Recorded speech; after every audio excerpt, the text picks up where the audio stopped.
এই সরকারের প্রধান এবং প্রথম কাজ হলো এই আওয়ামী ফ্যাসিবাদ এবং এই ফ্যাসিবাদের দোসর তাদেরকে নিষিদ্ধ করা।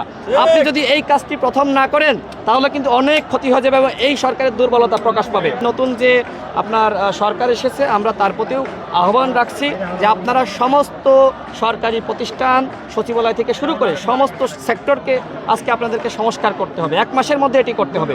আজকে যদি সংস্কার না করা হয় তাহলে যেটি হবে যে আওয়ামী লীগের সুবিধাভোগী যে সকল সচিব, আওয়ামী লীগের সুবিধাভোগী সরকারি কর্মকর্তা এবং বিচার বিভাগের তো সংস্কার মাস্ট, এই কাজগুলো যদি আমরা না করতে পারি, তাদেরকে যদি সরিয়ে না দিই, তাহলে কিন্তু বিভিন্নভাবে বিভিন্ন কুর মাধ্যমে আজকে আওয়ামী লীগ কিন্তু আবারও ফিরে আসতে পারে।